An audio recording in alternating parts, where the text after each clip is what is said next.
The Shroud of Turin, the supposed burial shroud that Jesus was wrapped in after he was crucified, is an absolutely miraculous piece of evidence of the crucifixion and the resurrection. And whatever you think you know about the shroud, leave that aside for this episode of the show, because my guest, Dr. Gilbert Lavoie, a medical doctor who specialized in the forensic study of the shroud for 30 plus years, joins me to explain why the shroud is 100% authentic, and all the pieces of fascinating, insane evidence which point toward its authenticity, and why it's important, why it's an amazing artifact, relic, a miraculous thing that we have in this day and age, in an age of science, of meticulous study of these kind of things, why it's so important as a miracle for today, which was left for us way back when, and how that is an amazing tool of evangelism for us who believe in the crucifixion, the resurrection, and what's left behind to show that. It's an amazing conversation. Leave your skepticism. Well, no. Bring your skepticism and be amazed at the evidence that Dr. Lavoie has to share in this amazing episode. Please watch and enjoy. Hi friends, welcome back to the show. Thank you for watching, thank you for listening. If you are watching on YouTube, thanks for watching. Make sure you hit the bell, subscribe to this channel, leave your comments below. This is a fascinating topic to interact with, so I want to hear what you guys have to say in the comments below. Please do take part, be a part of the channel, and thank you for watching. If you are listening on podcast, thanks for listening. If you're listening on Apple Podcasts or on Spotify, please do leave a rating or a review, because those help to push the podcast out to more listeners. And this is a topic that I know that lots of people are going to want to hear about. This week, talking about the Shroud of Turin, one of honestly my favorite topics to talk about. It's so fascinating, and I am joined by a bona fide expert on the topic, Dr. Gilbert Lavoie. He's a medical doctor specializing in internal medicine, occupational medicine, and public health, and for more than 40 years, he has undertaken a forensic and scriptural study of the Shroud of Turin, done some amazing things. I am so excited to have him on the show this week. Dr. Lavoie, welcome to the show. Thanks for being here, and hello. Well, it's a pleasure to be here with you. I'm very excited to have some time and we can speak about my new book, The Shroud of Jesus. Yeah. This is a great opportunity. Thank you.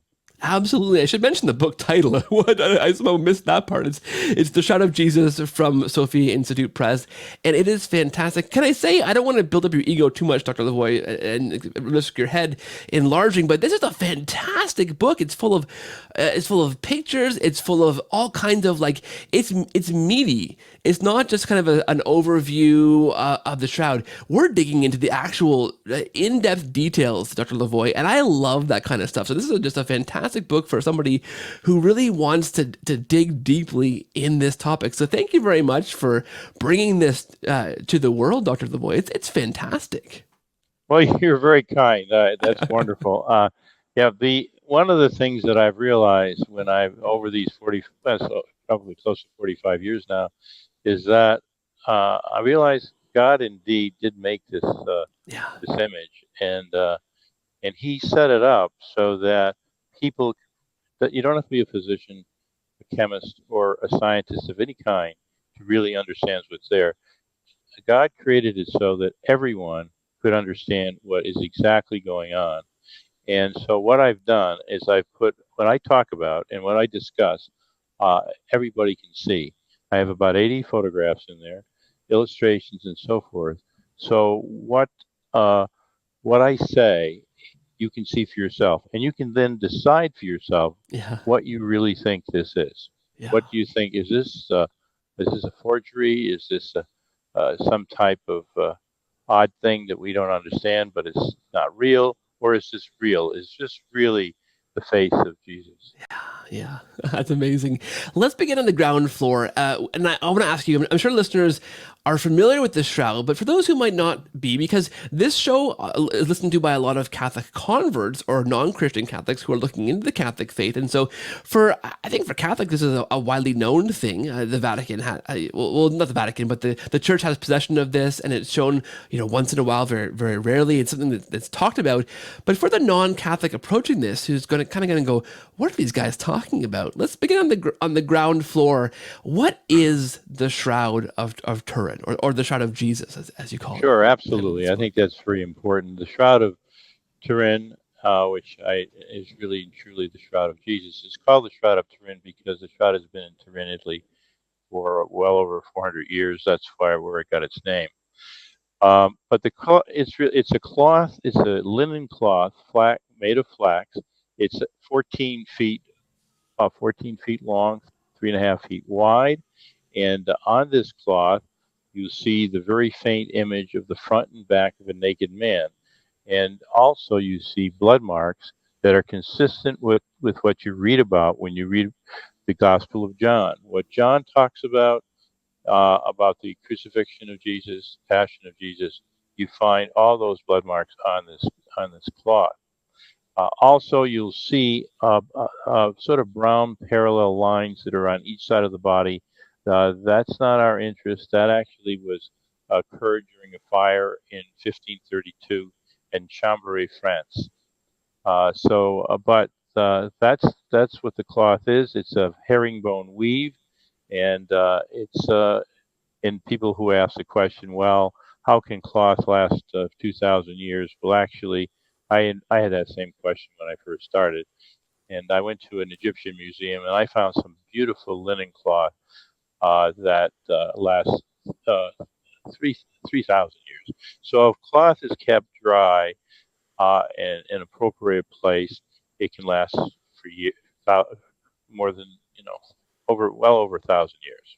Yeah, yeah. And I think what I love about your study of this, Dr. Lavoy, is we're taking the Shroud of Turin and we're finding it in the Gospel of John, which is really, really fascinating. I want to get into that in a second, but I want to ask you first, how did you become interested in this topic? Like, where did the interest for you begin? Well, I was a freshman in college, and I was also in pre-med. And at the time, I just happened to walk down into Boston, went to a old bookstore, and there I found a book called The Doctor of Calvary. And I thought it was just a rendition of how a physician's approach to how Jesus was crucified. But as I read on, I discovered that the Shroud of Turin, and I was fascinated by it. I read the book, and then I just put it down and just forgot about it for about 17 years. And then until it was 1978, and I was in the practice, just starting out in the practice of medicine, picked up the Boston Sunday Globe, and there on the front page was a Shroud of Turin, the picture. So I said, wow, I think I'd like to go and see this. So my wife and I went, and we were very fortunate. I was helped by Father Peter Rinaldi, who was just a fantastic priest, who was the sort of the man behind the scenes who really got Americans to actually do a study on the shroud. And once so I was introduced to all the scientists. I was allowed to go in there with another priest to take photographs of the shroud, and then I went into and also I was at their conference. I came back, however, I was excited, but I tell you, I was a skeptic. And I said, I'm not really sure. See, I didn't need the shroud for my faith. And so I didn't, I just wanted to be sure that we had something that was really real here. So I remained a skeptic, and I got very interested in one of the blood marks. It was an off image blood mark. No one knew how it got there, and it fascinated me. And it took a couple of years for me to finally realize actually what happened is that one morning somebody had let me borrow their full-size copy of the shroud photo, and I actually decided to place it over my body, and then I discovered how that blood mark got there, and it made such a difference. Then I realized 100% that there had been a crucified man placed in this cloth by just that one blood mark. And that blood mark tells a lot of things, but which we won't probably have time to really get into. However, that started me on the study because once I realized it was a crucified man there, that was it. I had to keep on pursuing. But I can tell you during the entire time, if I would find somebody that said this shroud is a fake, I would seek them out to try to find out are, what they had to say. And every single time I realized that they didn't have the data that would hold up. So I kept on going. Yeah. Yeah. I think that it's so fascinating because, of course, the main criticism, right, of course, is that this was some kind of medieval artifact discovered. And we know that during the Middle Ages, there's all kinds of artifacts and relics popping up in different places, right? There was quite a trade for that kind of thing in that time in church history. And some of it was quite illicit. And some of these artifacts are fakes and phonies. And the criticism is that the shroud belongs in this camp. Now, you've done in-depth research. From my kind of hobbyist research, and I've actually had Dr. Cheryl White, a historian Sure. Yes, very wonderful. Yeah, I can't remember where she's from now. It's on the tip of my tongue, and I can't remember where she's out of right now. Louisiana, I think it is, somewhere down there. She works. I've had her on the show a couple of times talking about the shroud, and she, as you know, kind of let me know. Well, hey, like you just said, Dr. Lavoie, the reasons why people think this is not real, or the reasons why it's out there in popular understanding of why this shroud might be a fake, might be one of those medieval kind of illicit artifacts, those reasons are actually quite provably wrong and just based on misinformation. And the more research you look into the shroud, the more and more it proves itself to actually be authentic and dispel these kind of ideas that it could possibly have been any kind of forgery, right? Right. Oh, there's no question. It is in no way is it a forgery. Uh, a lot of wonderful work was done by what we call a STRP group, about 50 scientists who did accumulated a lot of information.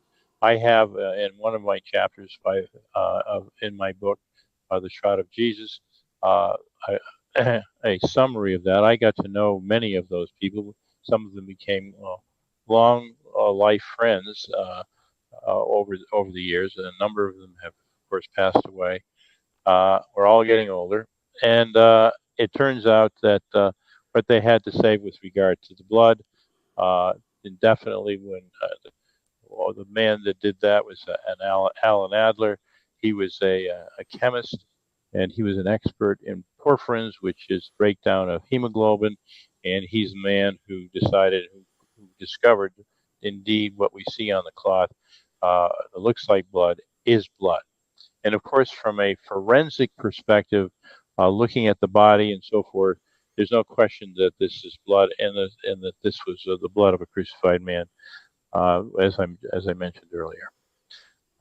As far as the age and so forth, and I have had a couple of wonderful experiences. Um, uh, I discovered that I understood that this, of course, everybody talks about this, that there's pollen spores on the cloth, and those pollen spores give it an itinerary. They tell it, yes, it was in France and Italy.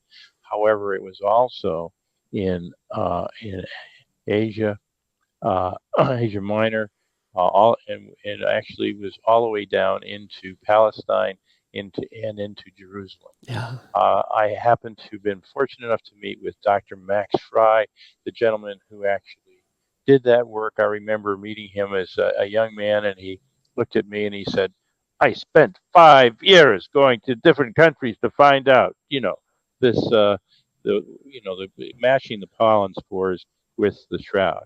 And it's just a wonderful study. Another opportunity I had was with regard to age and place is the shroud actually was restored in 2002, and and the restoration restoration done by Fleury Limburg, who is a wonderful woman who's had a whole lifetime of studying ancient textiles. I had the opportunity to have an afternoon lunch with her in her own home, in Bern, Switzerland, and we had a great talk. And she's the woman that actually she discovered this long strip, which is just a few inches wide. It goes the whole length of the cloth, and we know that it was it was actually stitched onto the cloth at the same time as the cloth was used because it's actually the same type of material, a herringbone weave, definitely the same material. Well, she discovered that that stitch is absolutely unique in the world, and the only place that they ever found the stitch like that is in Masada. And Masada is about a 2 to 3 day walk from Jerusalem. And that city was destroyed in 70, 73, 74 AD by the Romans. So a we have a stitch that was done in that area of the world. Here we have something that brings us to time and place. It's just fantastic. So that's a archaeological find. Fry's was a biological find. Then we have, as of late, a wonderful study, an X-ray study that actually compared using X-ray diffraction, looking at the cloth and comparing it with other cloths, ancient cloths. They found that the cloth of Masada actually compared it with that cloth with the shroud, and they're identical as far as age is concerned. Wow. So we have a cloth that's 2,000 years old. And as far as the carbon dating is concerned, everybody talks about that. There was a study done in 2019 that whereby they discovered all the statistics from the original study of 1988, and they found that this was not conclusive. So that study is out. So here we have an ancient cloth, and what we have on there is a cloth. We have this incredible image. We have actually what we have. I like people to realize what we have on there. We have a cloth that has two events on it, and first it's the blood marks, which are indeed that of a crucified man. Um, the In fact, I just have to say this, that over these 45 years that I've been doing this and giving lectures on this, medical groups or whatever, when I finish talking and I show the forensic data, there's never no one has ever asked me, are you sure this is a crucified man that was under this cloth? The evidence is so powerful. That's absolutely, really a fact. And so we find, and this is a work done by Adler, when he scraped off the blood from little fibers that they did. They got these fibers and blood with sticky tapes when they did the study in 1978. He discovered there that underneath the blood there is no image. So therefore, whatever caused the image, the blood blocked and it didn't penetrate the blood. So the image, the blood came first, and the image came second. And so we have blood, which is real. It soaks down into the cloth, and then we have this image, which is absolutely superficial. Now, fibers, excuse me, threads of linen. One thread of linen has many, many tiny little fibers, and these little tiny fibers are way less than half the diameter, way less than the diameter of a hair on your head. Tiny, tiny. And we have some beautiful pictures. We have a beautiful picture in the book, The Shroud of Jesus, that shows this particular slide. And it's really, it's a, what causes the image, or what you see there, is a yellowing of the fiber itself, and which is way less than the hairs on your head. Okay, so in diameter, and that particular fiber is yellowed as opposed to the other fibers that are not yellowed. They lie side by side, and it is those yellowed fibers that only run one, maybe two fibers deep. Imagine that, just that little bit, and right superficial, right on the top of the cloth. That situation, it's impossible just looking at it to say, to understand that anybody painted this. I mean, you just have to look at the picture. Yeah. But also Adler did some really great studies, and we found no paint, no dye, no stain, nothing on there. What we have is the yellowing of the fiber. It's called a dehydrative oxidation, which is really just the aging of cloth. If you're at your grandmother's house, she has a pot on the table and it's a linen cloth, and sometimes you pick it up and you'll see that it's white in the middle and it's sort of yellowed on the sides. It's a degradation, just a degradation. And no one knows how this was done. Heat, heat, and acid or light can, of course, the yellow of fiber, but at the microscopic level, this shroud image has never been reproduced. Which is incredible. And the picture you're referring to in your book, I was looking through this, and that just struck me so deeply that what what is going on? You can see at the very, very microscopic level that this is not something that's been painted, right? Some of these things, these perceptions that people have about the shroud, oh, it's easily provable as a fake, it's easily painted, it's this or this. The carbon dating proved that it was not old. These things, as you dig into the actual research, those things are misunderstandings. It's false. Time and again, this cloth is proven to be what I think we think it is. Back in 2019, when I had Dr. White on the show, it was breaking news that the most recent carbon dating had proven the earlier carbon dating to be, not done improperly. Right, that was kind of the one thing I think holding some skeptics back, was to say, well, look, we've carbon dated this. It shows it's from the Middle Ages, so obviously it's a fake. We don't know how it was done, but it's obviously a fake. But that's now, as you mentioned, Dr. Lavoie, that's been proven. The earlier dating has been proven to not be rigorous or reliable. Right. So that's out the window. Yeah, it's the statistics of that older date. We haven't. It hasn't been done again, but the statistics of that older date definitely tell you that was not a valid study. Right. Exactly. Yeah, and that was the one thing. Really, that was pinning it down to the Middle Ages. If I'm saying that correctly, Right. was Of this course, carbon that's dating? what they were Right? doing. Yeah. Right. 14th century. Yeah, that's what they were pinning it down to that.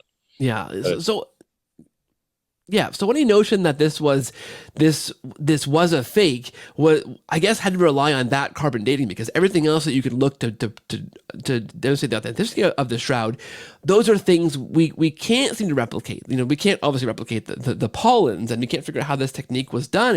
It's not painted. It's not been stamped on there or something. It's, as you mentioned, it's so superficial that layer. There really is not a. I guess apart from, there's no positive evidence to show that this was from the Middle Ages or more contemporary, right? No, what the situation is that you'd have two tables. On one table, you have all the data that points to this being the Shroud of Jesus. On one table, will go from the table, and all the data will go all the way up to the ceiling.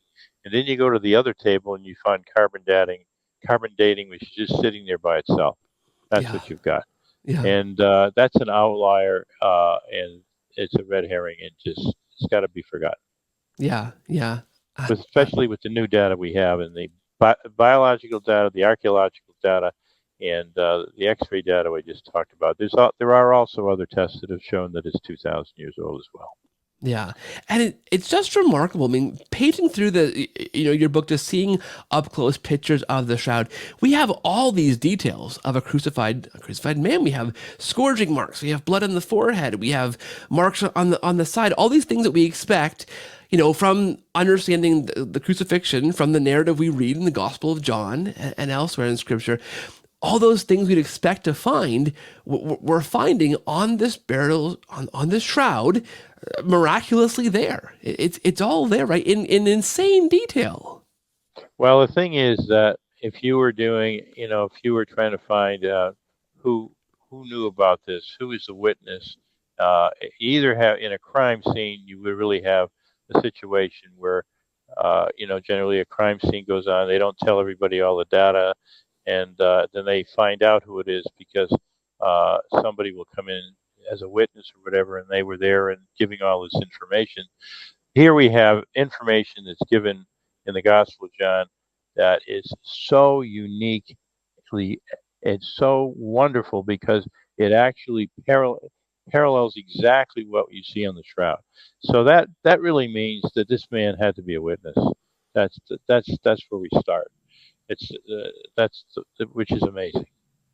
So you go from there, and what happened is that um, over the years, I studied this, and I found a number of blood marks that were uh, very telling, and would really tell us that this image was not something that could be understood from the point of view of uh, thinking of any mechanism that could cause it. First of all, it's never been done. So that's basically that's where we stand, and it's wonderful to be able to talk to you about it anyway. Absolutely. Now, I guess the shroud really came into its own when photography was something that we developed, right? Because this was Oh, the shroud was understood, and it was kept and venerated for many centuries. And tell me about the first time that it was photographed, because that really, and then I well, guess negative photograph, that really changed kind of led that credence to, oh my goodness, this is a thing. But before those pictures, this was believed to be the shroud still. It wasn't the pictures that revealed this person and everyone going, oh, this must be the Shroud of Turin, right? no. Well, I'm glad you brought that up because that's a very important part of the study that you'd find in my book. I talk about this as the hidden man, Yeah, yeah, and the discovery of the hidden man.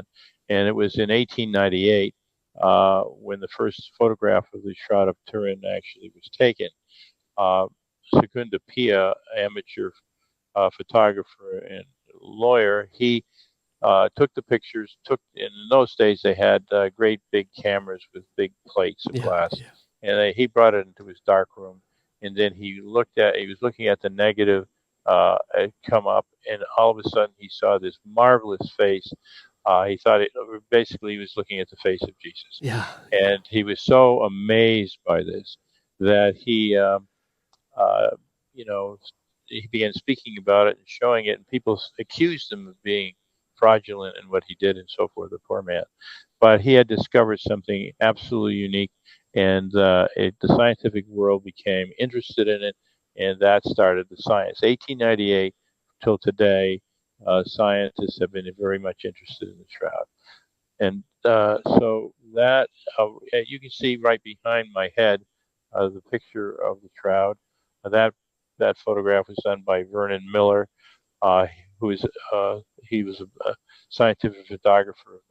Done the scientific official scientific photographer of that event, and he did absolutely fabulous work, bringing out the in black and white photography the wonderful image that we see here, and it's not only of the face, but the entire body, the front of the body, and the back of the body. And a lot of people sort of forget about the back of the body, yeah, but yeah. and as the back of the body is actually very important, it has a lot of data that brings us to really understand a lot more about the Shroud of Turin. We can talk about that in a few minutes. Yeah, I want to get there for sure, because I think that is forgotten about. Wait a minute, there's a front end. Excuse me. I want to get to that in a minute, because that's an amazing fact that people forget this. There is a front and a back to this person, which is, again, if this is some kind of reproduction, it's just mind blowing. But on the photography piece, what I think really fascinates me, Dr. Lavoie, is that it wasn't as if this was this shroud that we took a picture of, and that's when it became believed to be the shroud once the image appeared. This was understood to be the shroud for centuries before people could take that negative picture of it. They just believed, yeah, this is the shroud, and that shroud revealed that hidden man once photography was possible. But before people even saw that image in those details, they believed that this shroud was that. So if this is some kind of weird, bizarre forgery, I mean, that forgery was made in incredible detail that no one could even see for until the 1800s. That's really fascinating. Oh, it is fascinating, and that alone, brought so many people to really Yeah. understand this as really the Shroud of Jesus. And I think we sort of, as time went on and we got into photography and so forth, that fascination dropped off. But really, it is truly the best instrument to study the shroud is the photograph, the black and white photograph. And in doing that, we discover so much about the shroud. In fact, I used the black and white. Well, I don't want to get ahead of myself, but I think we should talk a little bit about as I studied this cloth, I was fascinated by everything we talked about, the blood marks being that of a crucified man, the superficiality of the image, the fact that nobody has ever been able to reproduce it. But everybody kept talking about that this must be the moment of the resurrection because of how the image was made and so forth. But I never really got into that. I said, as far as I was concerned, that there was really nothing on this cloth that could really convince me that this was the moment of the resurrection. That's the way I felt. I felt very strongly about that. Except all of a sudden one day, as I was doing a study on the blood marks of the face, I uh, I came I took a picture of my colleague. He was sitting at the dining room table, and I said, no. I said, for this study, he was a volunteer. I said, you have to be lying down. The man of the shroud is lying down. Took his photograph, and then when I got the photograph, we did our project about the blood on the face and hair, and which is another whole story, which we can't get into today, but which of course you'll read about in the Shroud of Jesus.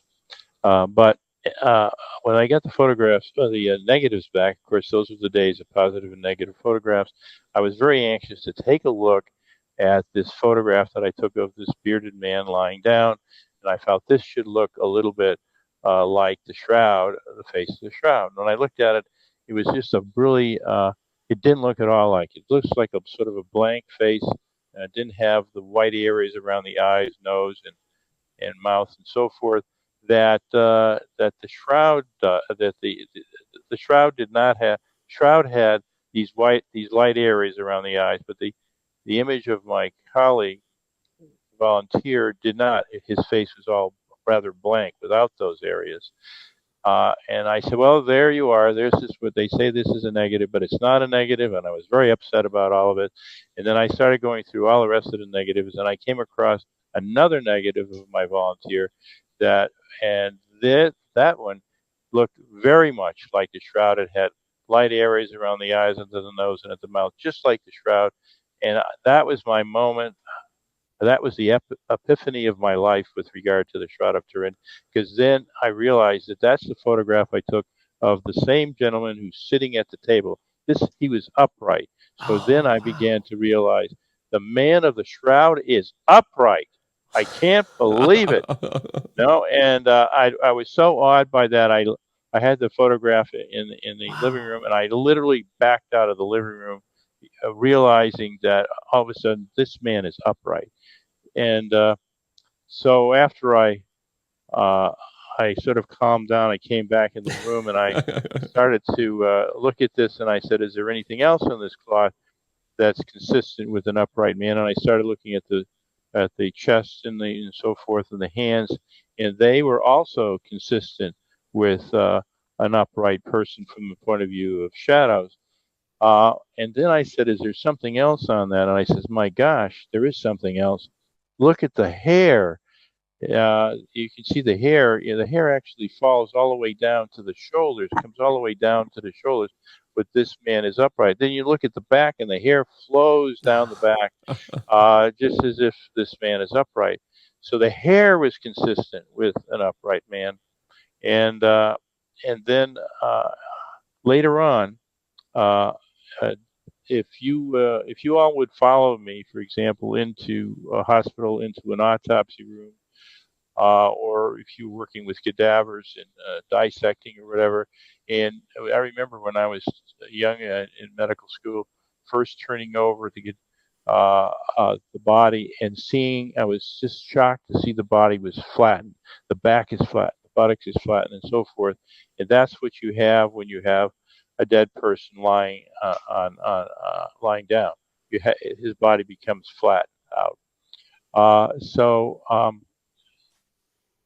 What I did is, in order to show this to the public, I had a gentleman uh, just lying on glass, and you can see the whole back is flat. And when somebody lies down, uh, the uh, the gravity pulls that body down, pushes that body down, and the anatomy of the back side becomes flattened out.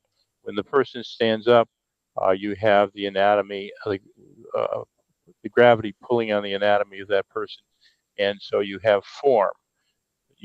But you lose form when you lie down. And when you look at the back of the shroud, you find that it isn't flattened out. That the back of the shroud has form. So that's a major statement saying that tells us that this man is not lying down, but that he is upright.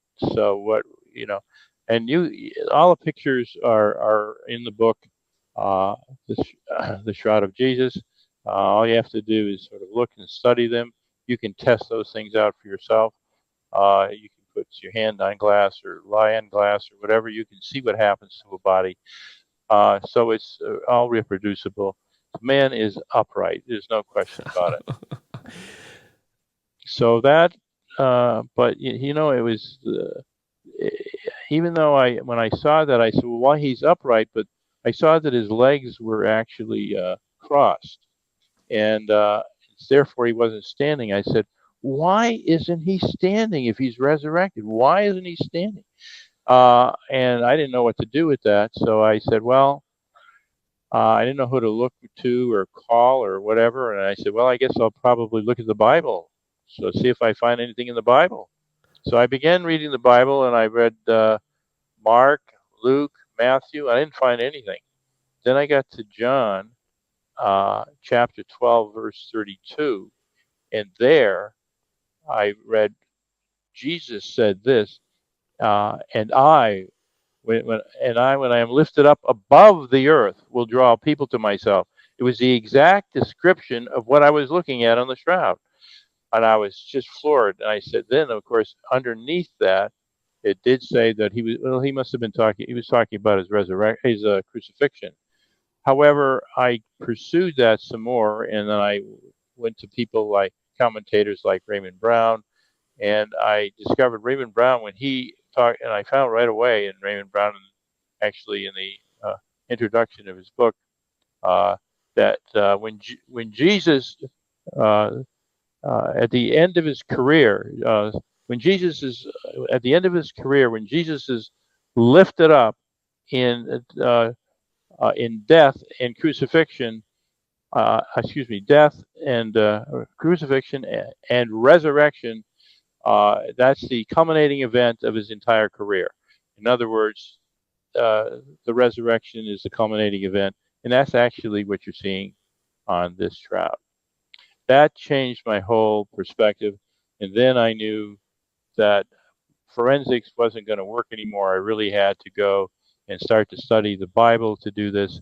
Actually, I literally took 2 years of graduate courses in biblical studies at a seminary, and then after that, I studied the Gospel of John intently for 10 years. And the product of that work is now, in the book. And this book has been endorsed by wonderful people that understand the Bible. Scott Hahn, for example, calls this a go-to book, and Mike Aquilina, Father Rocky of Relevant Radio, and others. So this is very exciting, and it tells us so much because there's so much in the Gospel of John that relates to the shroud. I could hardly believe it as I kept discovering it over these years. Yeah. And it's there for everybody to read about. Absolutely. And that's what floored me it was probably 4 years ago now when I first had Dr. Cheryl White on the show. And I think I asked her a question like, well, how do we know this from the Bible? Is there evidence of the shroud in the Bible? I was very naive back then, Dr. Lavoie, when I asked that kind of question. And she said, well, Yeah, a little bit. And your book just unfolds all of that. Like there is just so much, that so many clues that the author of the Gospel of John left for us, that the shroud echoes. Like that's echoed in the shroud. There's so many connection points that say, yeah, this is there, and this is there, and this is there. Kind of like breadcrumbs to find this, that just underpin the authenticity. Or maybe to put it a different way, if we read the Gospel of John and then found the shroud is what we would expect to find based on all the evidence that's there from the Gospel of John. This is the kind of thing that we would expect to find, because it's all there in John, right? That lines up with the shroud so well. Right. It's actually it takes I can't tell you how many times I've read the book to be able to with one thing after another Yeah, and yeah, another. yeah, yeah. Because first of all, what really encouraged me to do it is the fact that the blood marks were he talked about the blood. I mean, what he talked about with regard to the passion is what we find on the shroud, as we discussed earlier. So I said maybe there's something else that he's done, and indeed there is. There's a lot that he's done, and actually, uh, when he walked into the tomb, he saw this image on the shroud, Yeah, and yeah. this was his epiphany. And it's fascinating how he actually literally connects uh, the tomb story to the death story. The death story really tells you what we see on the shroud, and then he connects it to the temple story, and that tells you that that's the sign that Jesus left. Recall the temple story. The temple story is when Jesus is in the temple. He is very unhappy with what's happening there. He chases all the merchants out, and he says, uh, "Stop him making my father's house uh, a marketplace." And so the Jewish authority said, "Well, show us a sign, that allows you to do this."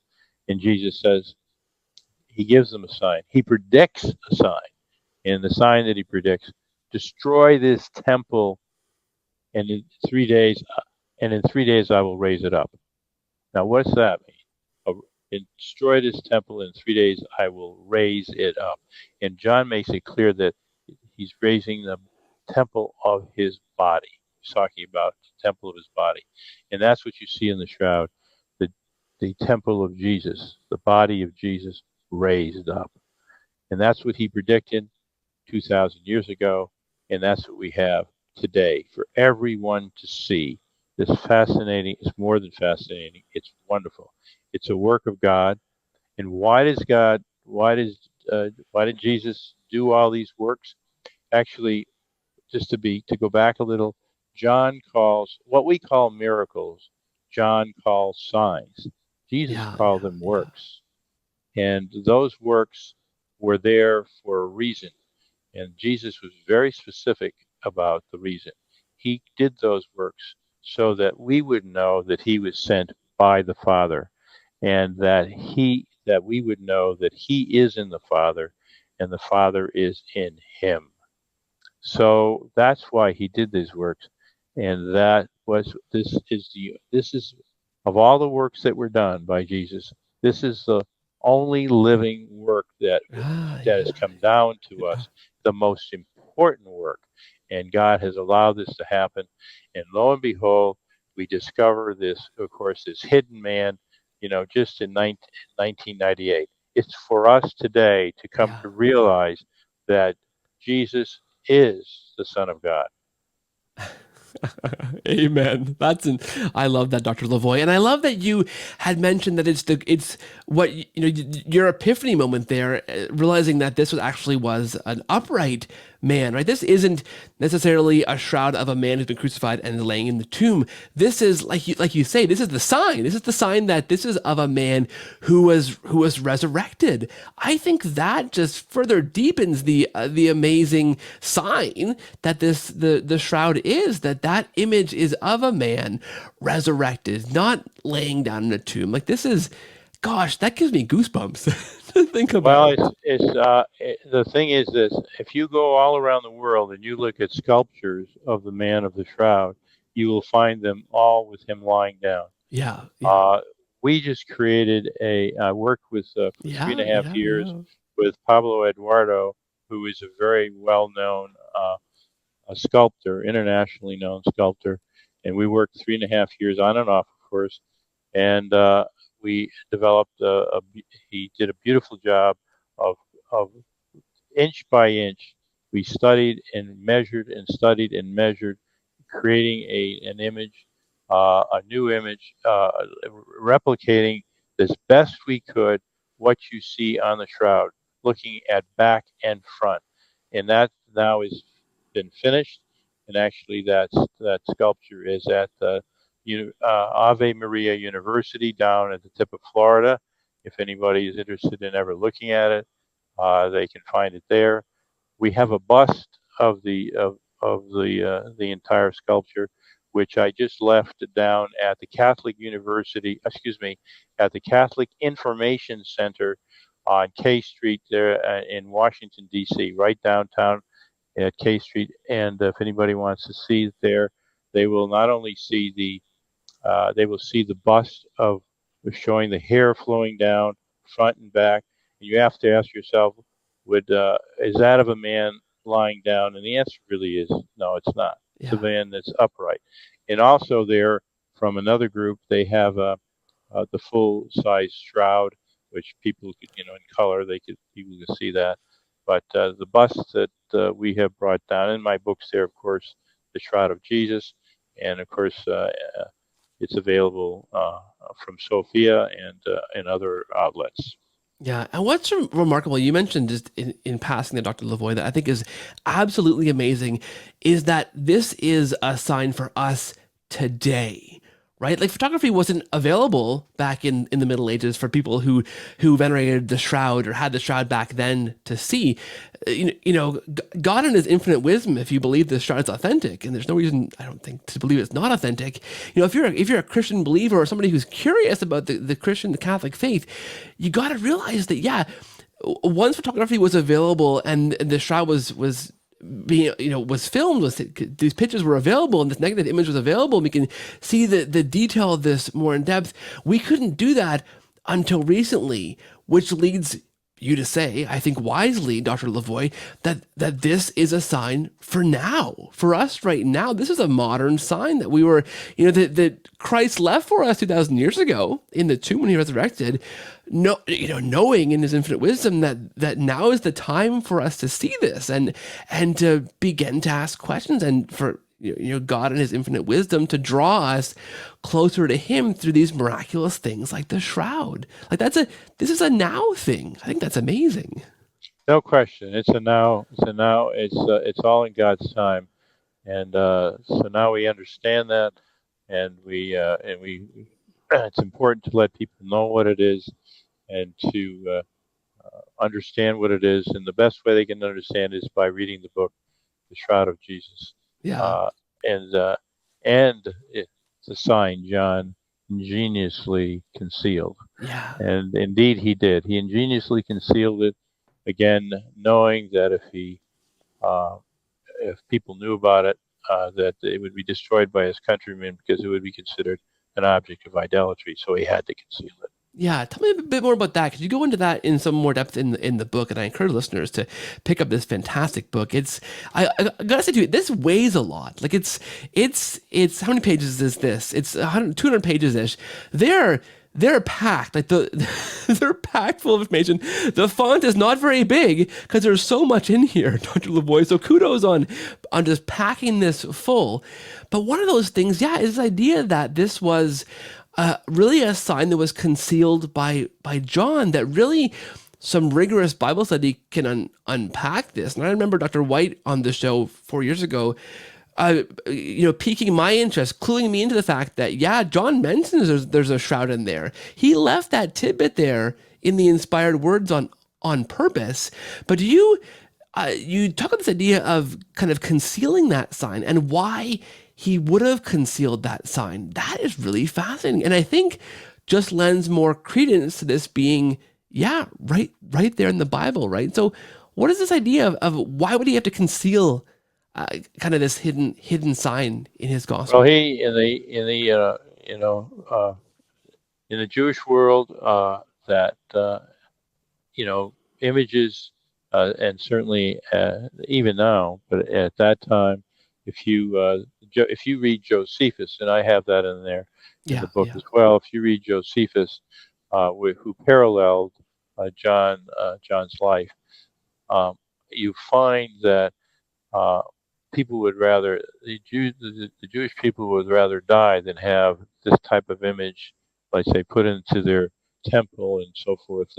And then you find in the Mishnah, which is another old Jewish text, that if you find hand or foot of man on an object, it should be torn up and thrown into the sea, into the Dead Sea. The whole idea is that these things are with images are considered objects of idolatry and they must be destroyed. And they're very, very firm on that. And there's no question if John absolutely knew this, and there was no way that he could actually talk about this image. It had to be hidden, but he did, and you'll see in the book step by step how he does actually uh, demonstrate the fact that this does exist and what the meaning of it is. And there's a lot. The meaning of the upright man is found throughout the Gospel of John. yeah, and it's an intense and really fascinating Bible study, right? On on how John would let his readers know without revealing it, because of course, right, as you say, if this was known that that image was left behind, that John went in the tomb and found that, that would be destroyed, certainly, right? The leaders at the time, right? I mean, they crucified Jesus for a reason. They'd want to, of course, to be able to destroy any evidence they could that he was resurrected, or any evidence that would really embolden his followers at that time, right? They'd want that destroyed. So John cleverly had to kind of veil that, but left those clues for his readers. I mean, for us in the future to go, oh my gosh, this is it. This really lines up with what John was talking about back then. I think that's so fascinating, Dr. Lavoie. That's amazing. It is fascinating, and it's a fun read. It's written like a detective story Yeah. for those people that are. It's not dry. It's sort of and it was a detective story. It was a 45-year detective story. It took a lifetime to understand what this was about, Yeah. and Yeah. it's a blessing and a gift of the Holy Spirit. Yeah, that's amazing. Okay, I wanted to ask you. Maybe this question is not relevant anymore because this discussion has just revealed so much amazing evidence. But maybe it's just a preponderance of evidence that really lead to this cloth being authentic. But is there a piece of that evidence, that body of evidence, that just stands out to you that really has moved the needle, or for a skeptic you think would move the needle to say, you know what, this can't possibly be, maybe it's not Jesus on the cloth, but this is some kind of miraculously resurrected, I don't know who else would qualify Dr. Lavoie, but is there a piece of evidence that you go, yeah, this is it for me that really seals the deal? Or is it just all the evidence together, maybe? Well, what it comes down to is to discover what we just discovered in the Gospel of John. Yeah, yeah, yeah. You had to first understand. See, this was basically, I'm sure, his thinking. He understood. He saw Jesus die on a cross. He saw him, and he describes him. And so, what you see, a man on a cross, he'd be up in the air. His hair would fall down, being an upright man, just like we see on the shroud. You see the wound at the side, the fact that they didn't break the legs, and so forth.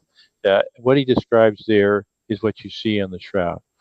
So he does this, and he connects that with the tomb story, and he also does the same, connecting it to the temple story, which actually tells you that when Jesus gave that sign, he's telling them that he's telling everyone that he is the Son of God, because the big clue is that when we think about the temple story, we just think about the money changers and whatever, but there's a statement that's made in there when Jesus said, "My Father's house." It was the very first time that he claimed to be the Son of God. And that's early in the Gospel of John in chapter 2. First time he claims it by saying, my Father's house, he's saying, I'm the Son of God.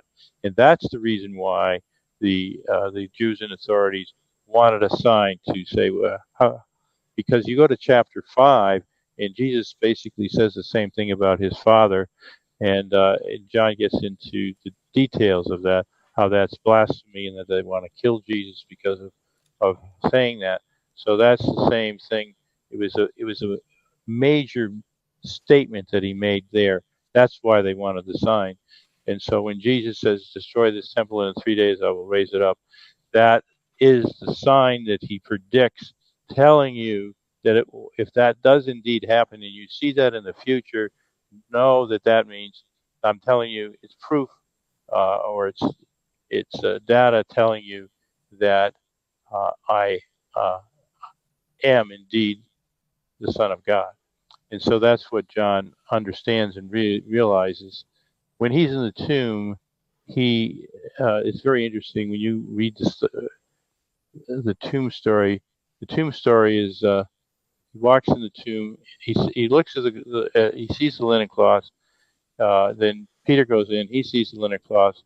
So right then and there, you know that those linen cloths are very important because he has two people witnessing Yeah. that those linen cloths exist. That's very important in the Jewish world. He has two witnesses. So he's telling you they are very important.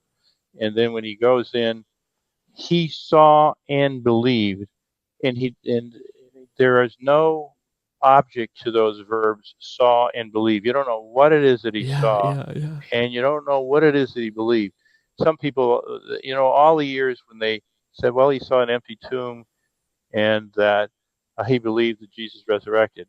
But that's not, when you really study that, you find out that the very last statement that he makes on the tomb story is that, yeah, as of yet, we did not understand the scripture that he was to rise from the dead. Well, then he's telling you that it wasn't the resurrection that he believed. He's telling you there, right there in black and white ink. He's telling you that. So what did he believe? Uh, that brings you back to the temple story. He believed that it was that in other words, Jesus, he was seeing Jesus' prediction of his destroyed body being raised up. Yeah. Yeah. That's what he saw. Therefore, he believed Jesus that he is indeed the Son of God. Yeah. Yeah, these we're going over this very quickly, but it's really well outlined and well Yeah. studied in the book, The Shroud of Jesus, and anybody who's interested should really grab the book. Yeah. It's really very exciting, and we've had wonderful feedback, and I think people would enjoy it if they don't even believe in Jesus. It's a wonderful detective story, Yeah. and it's great reading. Yeah, it is too. My last remark with you, or question for you, Dr. Lavoie, is that exact thing.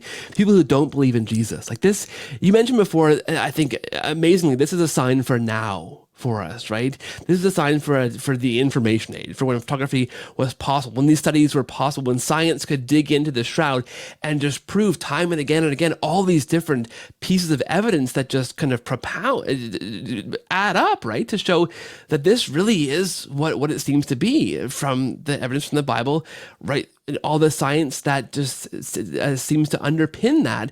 This is a sign for now. So for that person who doesn't believe in Jesus, what do you want them to come away with after hearing all your evidence, reading this book, experiencing the authenticity of the shroud? What do you think that would do for a person who doesn't know Jesus to encounter this? Well, all I have to say is that we have all these photographs and so forth. What I say in the book is, you see what you get. It's Yeah, there. yeah, So you make up your own mind. All you have when you go into the book, you have your mind and you have your eyes, and then you just look at this and you make your own decision, and you can say whatever that decision is. But I can say that I believe from what has happened here is that God created an image that is really communicating to us today that He is real Yeah. and that spiritual life is real, that uh, uh, the bread of life is real. That's what He's doing. And but that's your decision. That's a person's decision. But all it takes is their mind and their eyes, Yeah. and then they should be able to make their own decision of what Yeah. this is. Yeah, that's fantastic. Dr. Lavoie, this has been an absolute thrill to have you on the show on this topic. I love it. Hopefully, listeners will just eat this up. I think it's going to be fantastic. I'll put links to find this book and to get this book from Sophia Institute Press and the links to this show note on YouTube and on the podcast. And I want to thank you and say God bless you and the work you're doing for the church in this area, Dr. Lavoie. It's amazing. So thank you and thanks for being here today. Well, it's great. It's a pleasure to be here. I want to thank you and for all the people, all your audience. God bless all of you for what you do. I think it's just wonderful. Awesome. Thank you. Thanks very much.